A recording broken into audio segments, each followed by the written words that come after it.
Welcome to Under the Rug at Work, where we shine light on things that are normally swept under the rug. Today, I'm chatting with Ros about the unspoken layer of leadership. Ros is an executive coach and facilitator and the founder of Shaping Change. Ros, thank you so much for joining me. Thanks for having me. You're welcome. And for people who might not have met you before, can you tell us a little bit about your background and what led you to focus on org development and leadership? I tend to talk about it as a bit of an accidental career. It Hmm. was one of those things where when I was in year 12, I lived in Canberra. That's where I grew up. And pretty much what happens in year 12 is they put you on a bus, towards the middle of third term and shoot you off to the public service testing centre where everybody sits the public service exam. And, you know, went to Exciting. this, I know, went and sat the exam, didn't think anything of it, got a job, started uni. So I was working at the Research School of Biological Sciences at the university and also doing a science degree. And then at some point, I got a phone call from the public service saying, "You've made it to the top of the list and we'd like to offer you a job in personnel." Yeah. And I had no idea what that was. My dad was a public servant. So I rang him and said, "Dad, what's personnel?" And he said, "I don't know really what they do. I think they pay people. I'll go find out." And then came back and said, "Yeah, they pay people." And that was how I ended up in HR, basically. That was the kind of background to it. Because in those days in Canberra, it was the late 1980s, being a public servant was actually a really good career move because you could stay there for life. You had a guaranteed job, you'd leave at age 65 with a big fat pension, defined Yeah. benefits scheme. And of course, the 90s hit and, it certainly wasn't a good choice after the 90s because we didn't have the job security. But that was really the accidental career is personnel, even though I didn't know what it was. It evolved into human resources and now more recently into being called people and culture. Hmm. And the OD part of it, organisational development, is all the really fun stuff. So you get to do strategy, Mhm. culture, leadership development, executive coaching, and so on. And as part of that, I suppose, observation of people and learning about people, I started to get really interested in power dynamics and how organisations work and don't work and all of that unseen layer, which is what we're here to talk about. Mm. And is that what you do at Shaping Change? Yes. So Yeah. OD consulting. So a lot of that, it's really varied, which I love. So last Friday, I was running a leadership program. Yesterday, I went and did a strategic planning session with an organisation. Got Hmm. executive coaching tomorrow. So it's sort of very varied and I love the work. Yeah. So you talk about the different layers of leadership, and there's some that don't make it into the job descriptions or in strategy documents. There's so many things that don't make it into JDs, but that's Yeah, probably another podcast. true. But what are those conversations that leaders manage quietly that nobody talks about? It really is the office politics layer. But Mm, it's more than politics. It really is about almost like system dynamics, if that makes sense. It's the things that don't show up, things like who really influences decisions versus what your org chart looks like. It's almost like there's an invisible org chart that sits alongside the formal one that yeah. tells you who's really got power and influence. It's about what gets discussed openly and what doesn't. What Mm, happens behind closed doors versus what happens in the meeting. And we've all experienced that, where you go to a meeting and you realize there's been a meeting held that you weren't in, hmm. the meeting outside the meeting, Yeah. where alignment is performative, not real. And I've seen that. I remember walking out of an executive meeting behind two of the general managers. This was back when I was in corporate. And I can't remember what we discussed. It doesn't matter. It was Mm. something related to the business. And everyone had agreed. All the execs had signed off. Everyone had nodded, said, yes, this sounds great. And as we we're walking out of the room, one of the GMs turned to the other one. He said, over my dead body, we're doing that in my division. And that's what we're talking about here is leaders are constantly reading, agendas and alliances and reputational risk, and they're managing the real leadership is managing that tension between truth and consequence is probably the best way of putting it. So Mm. it's, we all agree in the room, but nothing really happens. We don't move forward. We're talking about a problem, but it's not the real problem. Yeah. So it's almost like there's the formal organization and then there's the experience you have with the organization. And leadership really happens in that gap between what's said and what's really going on. Yeah. And that's about the culture as well, right? Like the Mm, unwritten rules. And it took me back to a workplace, you saying that, because there's so many things that are made outside of the actual meeting, the decisions that you don't know what people are saying. And if they'd only speak up in the meeting instead of playing Mm, politics, mm, or either for fear or just because they're the decision makers, right? Even if they're not in that structure, exactly what you just said. mm. It's a bit of a minefield. It's a bit of a mess with your head. Yeah, and every organisation experiences this, and even small organisations can be incredibly political. Yeah. You tend to sort of think of like the big corporates and government and things like that as being very political, and they are. But you can even have it in really tiny organisations, and it's a struggle because when you're new in an organisation, you take things at face value. Yeah. When you're a new leader, you learn fairly quickly in early leadership that your work speaks for itself, that you do good work, you get outcomes, you'll get promoted.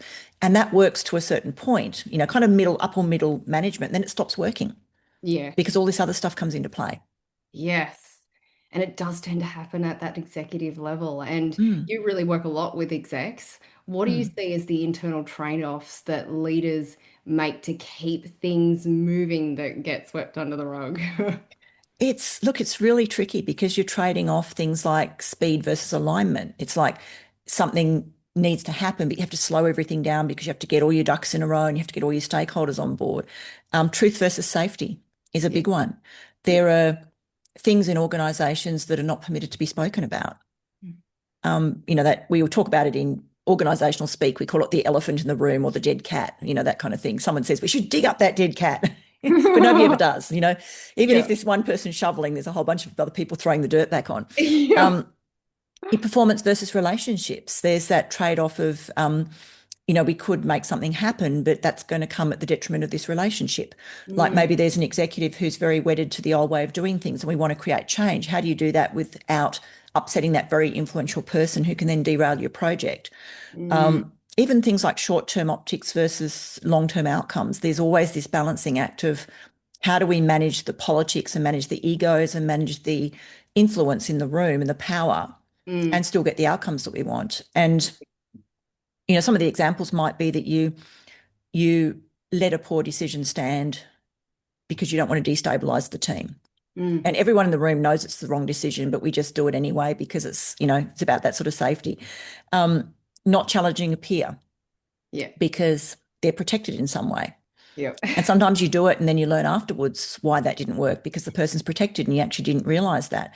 Maybe we have to delay action because our stakeholders aren't aligned. Yeah. Sometimes we even have to make decisions that really, even go against our values. I remember Mm, that happened to me years ago. It was before I really understood a lot of this. I remember um, designing a leadership program and we put out to tender for companies to tender to deliver it.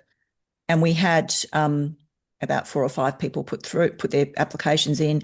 We assessed them. We had a clear winner, mhm. great on price. We're going to do what we wanted, had the flexibility. And the CEO had to sign it off because of the spend. And when I took it to him, he said, look, I know it doesn't make any sense now, but I need you to go with the group that came second. And I was like, why? And he said, politics. He said, trust me on this. And I pushed really hard because to me it was like, why? It doesn't make any sense. Yeah. And he explained to me that the woman who owned that company, her husband was very influential in the business world in the space, in the industry we were operating in. And he said that the husband had given him a phone call and basically, put the hard word on him and said, make sure my wife wins the tender. And to me, I was just it cut at my values. I was like, this is not okay. Yeah. It's actually not okay. You should just tell him to get lost. And the CEO said, he was a wise man. He said to me, Ros, is this the ditch you want to die in? Yeah. And, so I sucked it up. It actually worked out okay because they ended up pulling out. They realized they couldn't deliver what we actually wanted and they pulled out. And so we were able to go back to the company that we wanted originally. So it worked in the end. But it was just, to me, that was my big eye opener around politics, around Yeah. how tricky it can be and also how nasty it can be sometimes. Yes. And what you have just explained is why leadership is not easy. Mm, We often get promoted based on our technical skills, but to lead people is a different skill set. And then on top of that, you've got all of the things that we don't talk about, all of the things you have to navigate, all of the things you've got to understand, and the politics you've got to play. mm, So some of it you have to learn by doing and mm, failing, or mm, some of it is about the culture, some of it's about, being supported.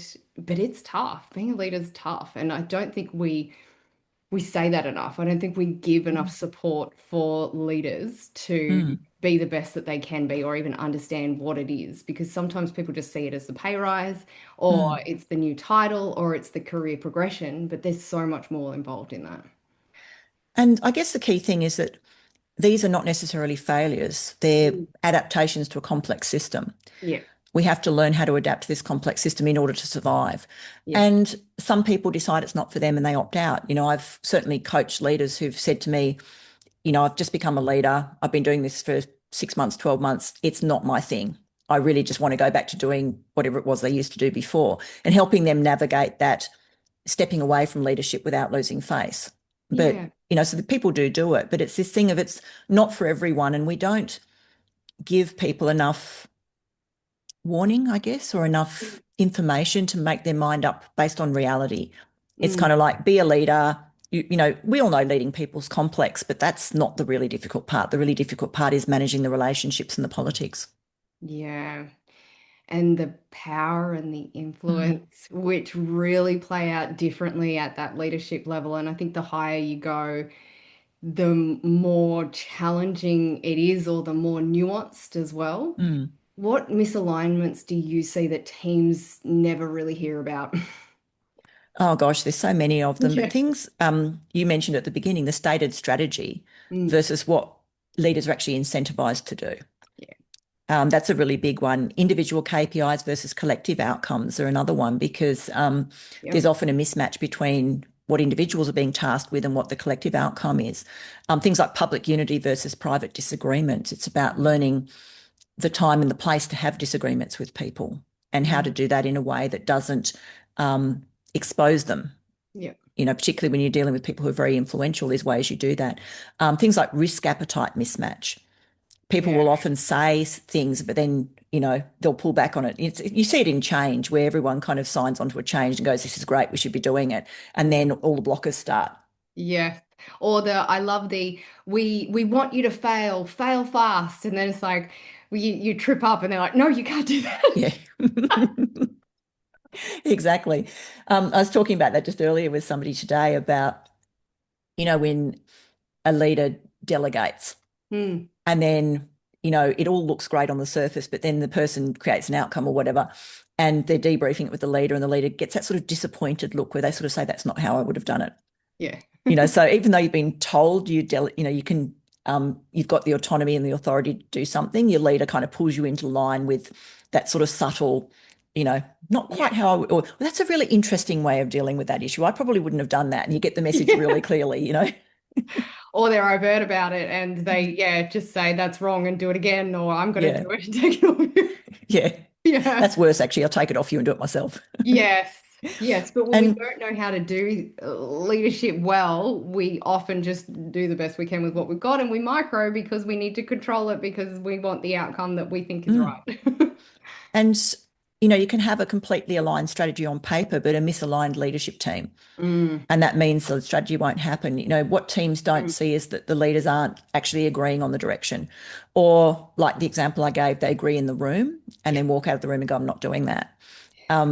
Decisions are sometimes negotiated. So even though a team, just say, for example, it tends to happen in projects and change and happens a lot in sort of people and culture where there's a decision that needs to be made and it's in the best interest of the organisation and everyone goes, this is a no-brainer, the business case is great, everything lines up. And then the decision is made differently. And that's about understanding that's negotiated. It's not necessarily as straightforward as it appears on paper. Mm, So, and influence doesn't always equal authority either. yeah. It's one of those things that, that balancing act of how influential am I really? What Mm, does this really look like? yes. So Yeah. it's often the issues in organisation aren't, say if you don't deliver the strategy, it's not usually a capability issue. It's an alignment issue. Mm. Yeah, and it can really impact the culture and performance of the organization, right? So Mm. how do the unspoken dynamics affect them? It's It tends to happen. I guess the issue is when it's hidden. Mm. So if something's fairly straightforward or fairly overt, leadership dynamics can cascade down the organisation pretty quickly. Yeah. So something happens and, the organisation finds out about it. But when misalignment is hidden from people, you get mixed messages, you get, that decision paralysis where everyone's like, why don't they just make a decision? We Yeah. don't care what it is now, just make a decision so we can move on. You get that sort of shadow cultures where there's alignment in parts of the business, but misalignment in other parts of the business because of the messages the leaders have been sending. People kind of hedge instead of committing to things. And that's, it really comes out in the culture. You start to see it Mm. because psychological safety drops because people get really unclear. It's Mm. like, I actually don't know whether, even though I've been told to go ahead with this, Mm. there's something here that's telling me that maybe that's not the right thing to do. And I actually don't know. So people don't feel safe anymore. So then they Mm. stop making decisions and they kind of, as people do when it's not safe, they all sort of default to easy work, the work Yeah. that they know will get rewarded. So everyone kind of almost drops down a layer in the organisation, starts doing the job of the people beneath them. And trust erodes, but often people can't tell you why. Mm. There's something off Yeah. in the culture. And people, they don't experience the strategy, they experience the leadership behaviour that goes with it. Mm. And that Yeah. really is what tells you whether we're going to deliver something or we're not going to deliver it. Mm. And, when leaders are not aligned at the top, the organisation, it fragments, but nobody ever says that out loud. Yeah. Nobody ever names it up and goes, the problem here, what's really going on is because it's not safe to do that. Yeah. It's not safe to call out your leaders. I've done that in the past. I Yeah, think we all that's have. why. I think that's And why that's when people say that was a career limiting move. I have had that Yeah, told to me many times. I'm like, it's got to be logical though. If we yeah. can't, I'm quite sick of going around in circles and Mm, wasting time and money doing things that uh, aren't on purpose. mm, yeah. So yeah, I do.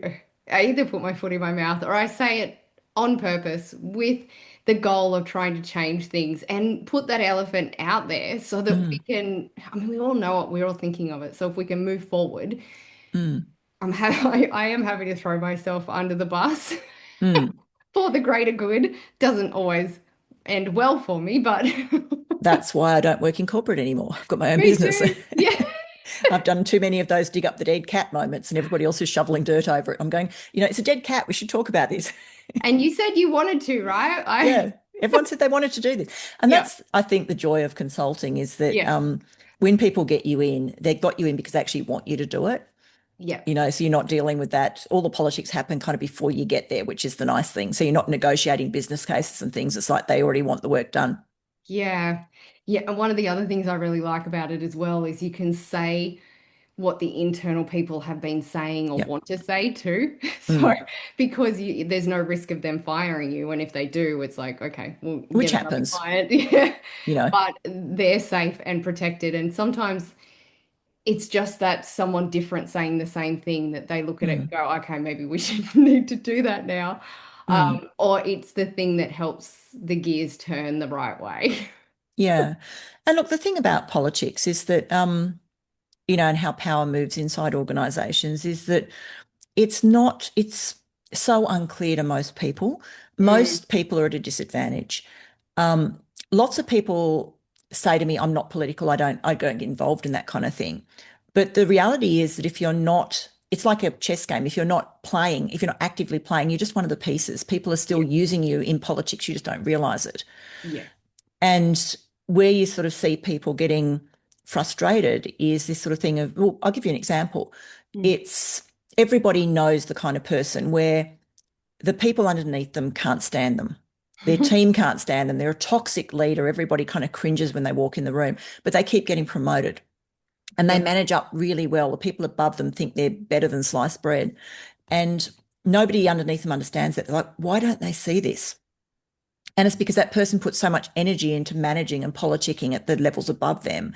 And the behavior towards their people can be really bad. So it's that sort of toxic politics around, I can manipulate and I can use the Mm, system to meet my own ends. And I suppose the difference is the motivation. It's like, am I motivated for the right reasons? Am I motivated for purpose and for values and for the greater good? Or am I mm, motivated to get things for myself? yeah. And that's the difference.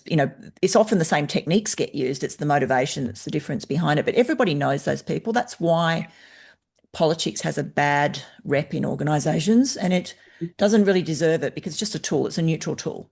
Yeah. It's about how you play it. Yes.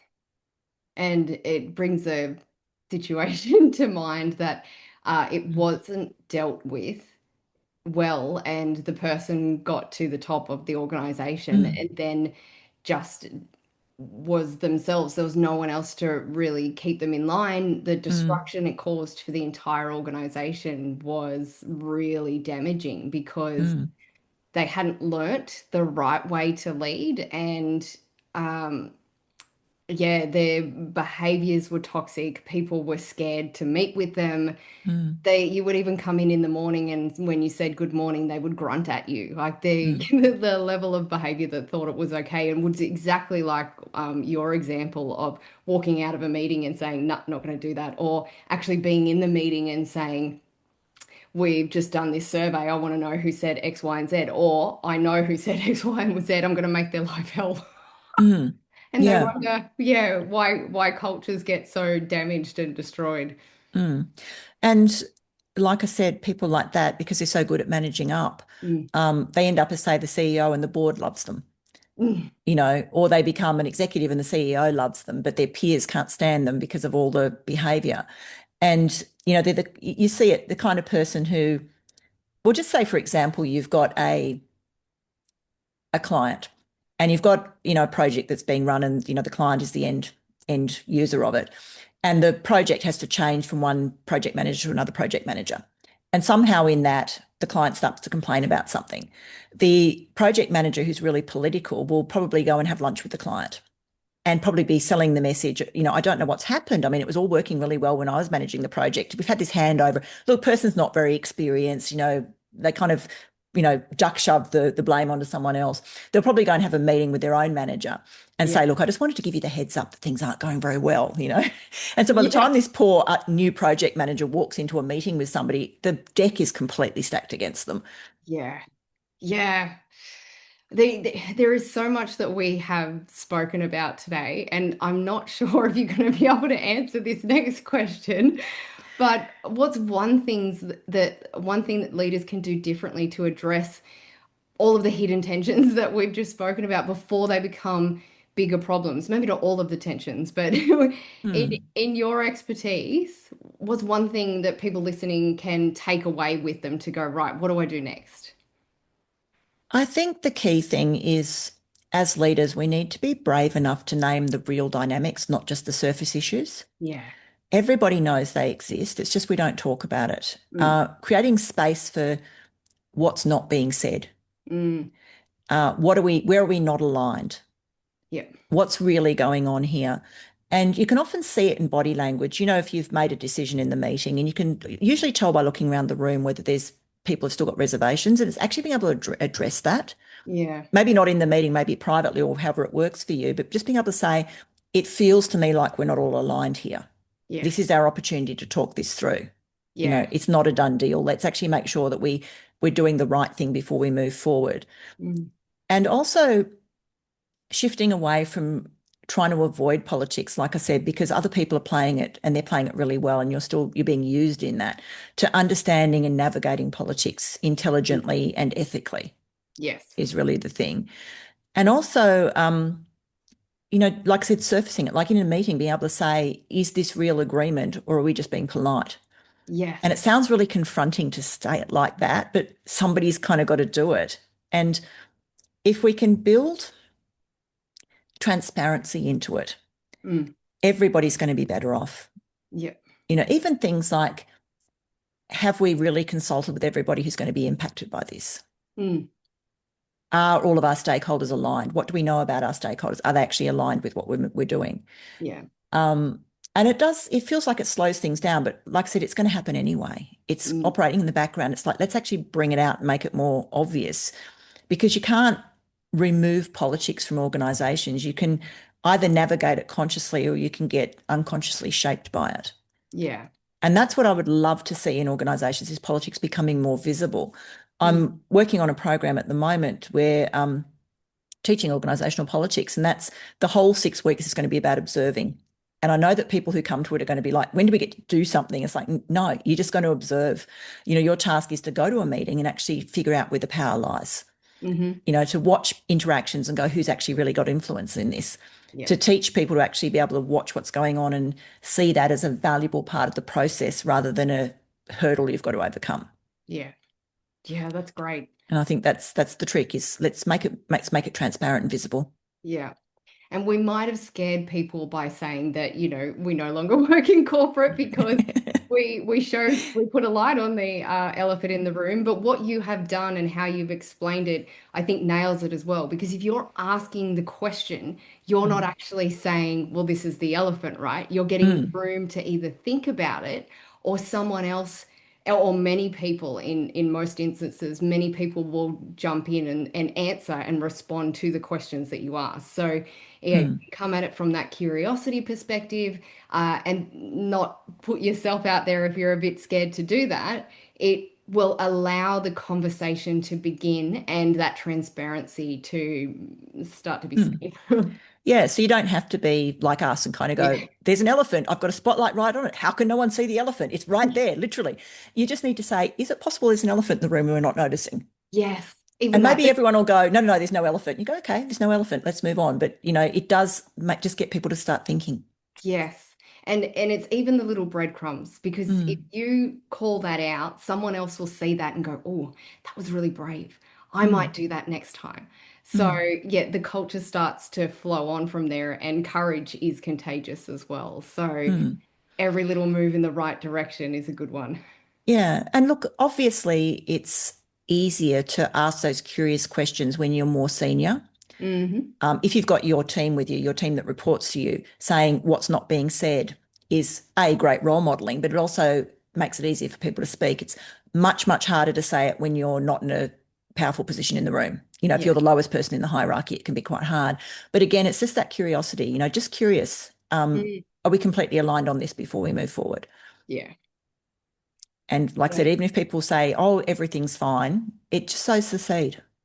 And yeah, someone's seen that it's not because the question's been asked. So Mm, yes, sowing the seed, love that. And mm. Ros, thank you so much for coming on and chatting about this. It's been really interesting, and I know that people listening will want to connect with you and learn more. What's the best way that they can do that?